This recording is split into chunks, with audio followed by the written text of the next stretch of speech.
Hi, welcome back to your channel Jessie Foods and Home Remedies.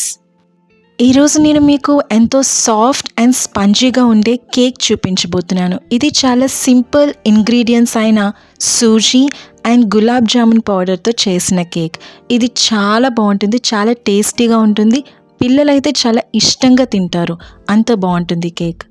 వాళ్ళే కాదు, in fact పెద్దవాళ్ళు కూడా టీ టైంలో చాలా మంచి స్నాక్ ఐటమ్ అవుతుంది ఈ కేక్. అంత బాగుంటుంది, టీతో కాంబినేషన్ చాలా బాగుంటుంది.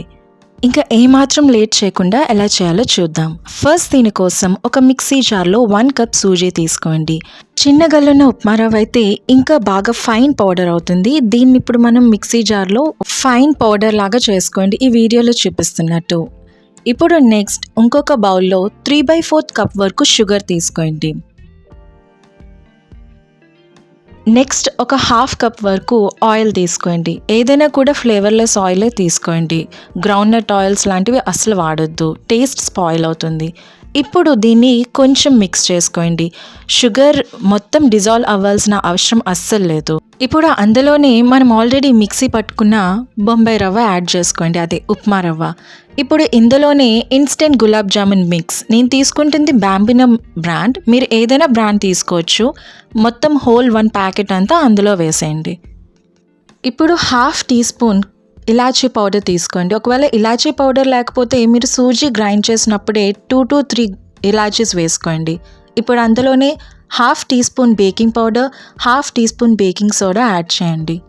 ఇప్పుడు ఈ ఇంగ్రీడియంట్స్ని కొంచెం మిక్స్ చేసుకుందాం. ఓవర్ మిక్స్ చేయాల్సిన అవసరం అస్సలు లేదు, కొంచెం మిక్స్ చేసుకుంటే సరిపోతుంది. ఇప్పుడు దీంట్లోనే మన 1.5 కప్ వరకు కాచి చల్లార్చిన పాలు తీసుకుందాం. డైరెక్ట్గా ఫ్రిడ్జ్లో కానీ ప్యాకెట్ పాలు కానీ డైరెక్ట్గా వాడొద్దు, కాచి చల్లార్చిన పాలే వాడండి. గోరువెచ్చని పాలు అంటాం కదా, అవి తీసుకోండి, సరిపోతుంది. ఇప్పుడు ఒక విస్కర్ హెల్ప్తో ఇంగ్రీడియంట్స్ అన్నీ బాగా మిక్స్ చేసుకోండి. Cut and fold method use చేయాల్సిన అవసరం అస్సలు లేదు. మనం జనరల్గా గోధుమ పిండి అట్లకు ఎలా అయితే మిక్స్ చేస్తామో అలా కలుపుకుంటే సరిపోతుంది.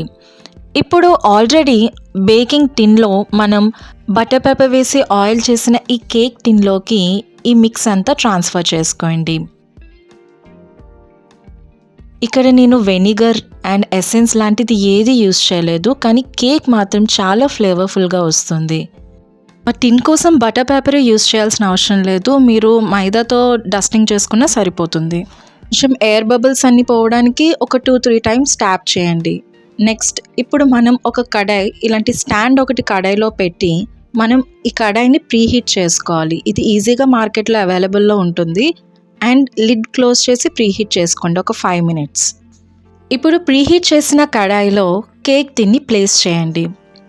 ఒక 40 minutes మీడియం టు లో ఫ్లేమ్లో పెట్టుకొని బేక్ చేయండి. సిమ్లో అస్సలు పెట్టొద్దు, కేక్ సరిగ్గా బేక్ అవ్వదు. మీడియం టు లో ఫ్లేమ్ కన్ఫామ్గా పెట్టాలి. చూసారు కదా, 40 minutes తర్వాత స్పంజీ అండ్ ఫ్లఫీ కేక్ అనేది రెడీ అయిపోయింది. ఇది చాలా ఈజీ అండ్ సింపుల్ రెసిపీ అన్నమాట. ఇలా ఒక షార్ప్ నైఫ్ కానీ టూత్ పిక్ కానీ మీరు ఇన్సర్ట్ చేసి చూస్తే ఇలా క్లీన్గా వస్తే మన కేక్ బేక్ అయిపోయినట్టే. చూసారు కదా, ఎంతో సింపుల్ అండ్ టేస్టీ కేక్ రెసిపీని మన ఇంట్లో చాలా ఈజీగా అవైలబుల్ అయిన ఇంగ్రీడియంట్స్తోని ఈ కేక్ అనేది మనం చాలా ఈజీగా ప్రిపేర్ చేసుకోవచ్చు. మీ ఇంట్లో వాళ్ళకి తప్పకుండా చేసి పెట్టండి, నచ్చుతుంది. మా ఇంట్లో వాళ్ళకి కానీ మా పిల్లలకు కానీ ఈ కేక్ చాలా బాగా నచ్చింది. సో మీరు కూడా తప్పకుండా ఇంట్లో చేయండి. ఈ కేక్ రెసిపీ కానీ మీకు నచ్చినట్టయితే లైక్ అండ్ షేర్ చేయడం అస్సలు మర్చిపోవద్దు. అండ్ ఇలాంటి రెసిపీస్ అండ్ రెమెడీస్ కోసం మన ఛానల్ని సబ్స్క్రైబ్ చేసుకోవడం మర్చిపోవద్దు.